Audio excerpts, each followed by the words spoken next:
Цагаан сарын баярын өдрүүдэд нийслэл Улаанбаатарын хэмжээнд алт төмрийн дуудлага харьцангуй бага. За нэг өдөр буюу 2 дугаар сарын 22-ны өдөр нэг ч объектын галын дуудлагагүй ингэж өнгөрүүлсэн байна. За 2019 онд 2 сарын 26-ны 9 цагийн байдлаар 654 дуудлага объектын гал төмрийн дуудлага болсон бол 2020 оны энэ өдөр 402 болж гал төмрийн дуудлага өнгөрсөн оны мөн үеийнхээс 38.6%-аар буурсан. Эргэн хаах аврах дуудлага ноднон 32 байсан бол энэ жил 42, 31.25%-аар өссөн. Нийт дуудлага 35.4%-аар буурсан ийм үзүүлэлттэй байна. За энэ сайжруулсан шахамт түлшийг хэрэглээнд нэвтрүүлсэн зөв хэрэглэх фишн зуухны галгааны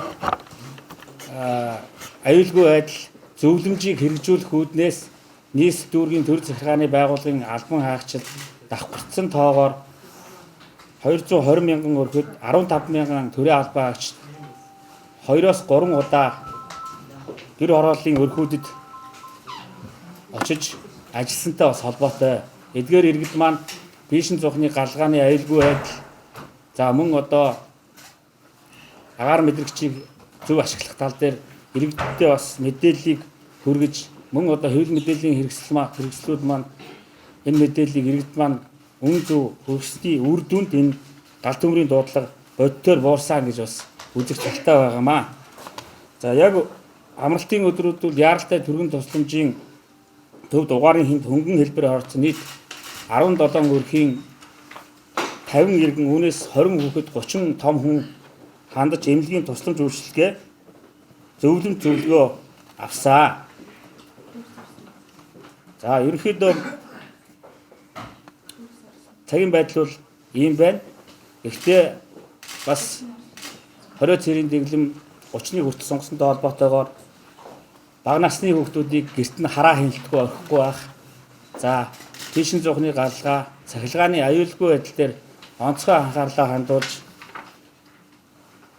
хандуулаарай гэдгийг бас эцэг эхчүүд иргэдээсээ хүсэж байна.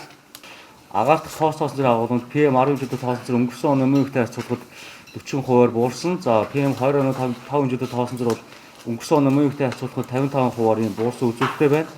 За өнгөрсөн сар шинэ өдрүүдэд 5 дахь түвш компани зүгээс бол нэмэлтээр явуулын борлуулалтын цэгийг бол 20 одоо том машинаар борлуулалтын цэгийг бол сар шинийн энэ 3 өдрүүд бол гаргасан байгаа. За мөн дээрэс нь нийслэлийн онцгой байдлын газрын харьяа автомашинууд бас явуулын борлуулалтаар бол ажиллаж байна.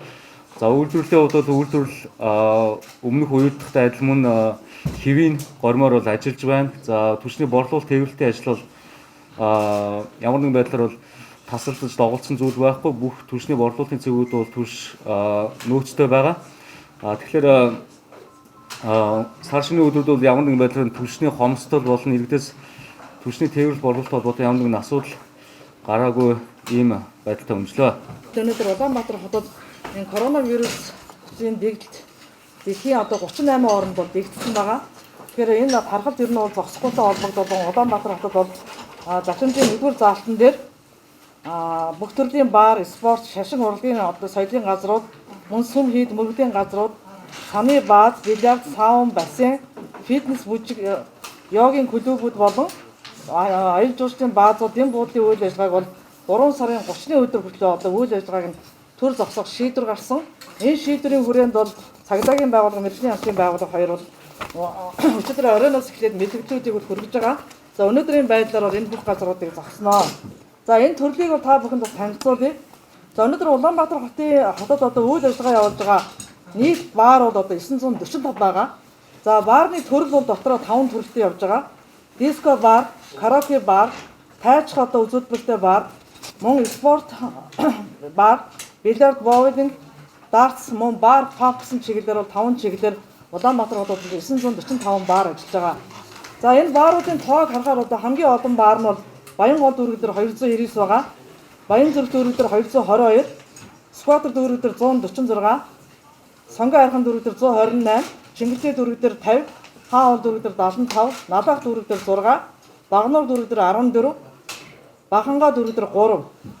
За тэгэхээр бид нар эдгээр 945 баарын үйл ажиллагааг бол 3 сарын 30-ны өдөр хүртэл хааж байгаа.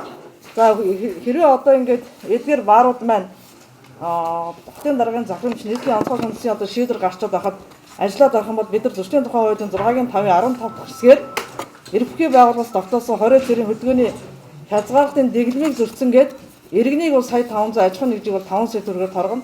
Хэрвээ энэ байдал нь давтагдах юм бол тухайн баарны одоо тусгай зөвшөөрлийг бол хүчингүй болгох арга хэмжээг авах гэж байна. За дараагийн асуудал бол бид нар Улаанбаатар хотод байгаа дэм буудлуудыг хааж байгаа. За дэм буудлын хувьд бол Улаанбаатар хотод бол 310 дэм буудал байгаа.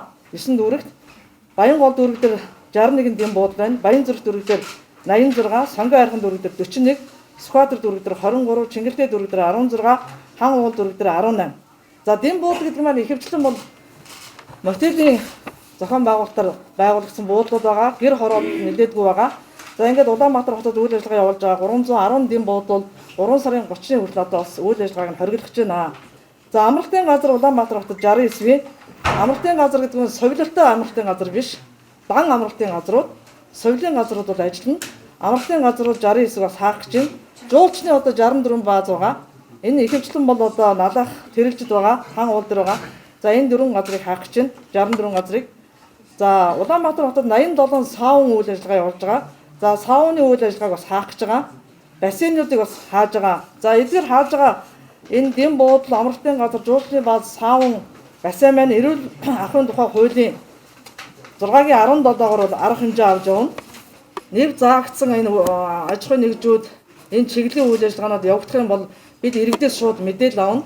Мэдээллийн дагуу одоо нууцаар одоо зохион байгуулах, хаалттайгаар зохион байгуулах, ямарваа нэг одоо чиглэлээр зохион байгуулалтын арга хэмжээ энэ шийдвэрийг хэрэгжүүлэхгүй байх юм бол мэдээж хамгийн түрүүнд бол зөрчлийн тухай хуулиар торгуулийн арга хэмжээ авна. Энэ аюулт одоо өвчний талаар дэлхийн 38 оронд байгаа. Энэ өвчин бол тархаж байгаа. Энэтэй холбогдоод бид нар энэ хөл хорой цээр тавьж байгаа. Энэ хөл хорой цээрийг одоо бас ягшлуудаа хэвшүүлж ажилласаа гэдэг одоо бас ард иргэдээс бас хүсэж байгаа. За ташаа мэдээлэл бас өчигдөр бас явагдаад байгаа. Хүнсний чиглэлийн үйлдвэрлэл, хүнсний чиглэлийн бүх худалдаа явнаа. Энд бол ямар нэгэн одоо хаагдж байгаа асуудал байхгүй. Харин хүнсний чиглэлийн худалдаа зах, худалдааны төвүүд, хүнсний дэлгүүрүүд юуг анхаарах ёстой гэхээр ариутгалаа юм сайн анхаарах ёстой. Дээрээс нь одоо тэнд үйлчилгээ явуулж байгаа, мөн үйлчилгээ авж байгаа иргэд нь одоо нэг удаагийн одоо аюулгүй одоо ажиллагааны хувцас хэрэглээг бол бүрэн хэрэглэх шаардлагатай байгаа. Засаг нийслэлийн засаг дарга А223 дугаар захирамжийг олон нийтэд сурталчлах, таниулах ажиллагаанд манай хэвлэл мэдээллийн байгууллагууд маань сайн идэвхтэй оролцож өгөөрэй гэж.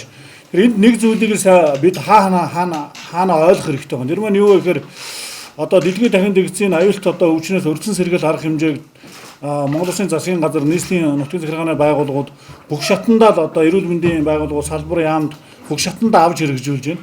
Тэгээ энд бол ямар нэг одоо илүүдсэн аргагүй илүүдсэн юу гэдгийг ийм ажил бол хийж байгаа зүйл байхгүй гэдгийг та бүхэн сайн ойлгож иргэдэд одоо бас мэдээлж өгөх нь чухал байгаамаа.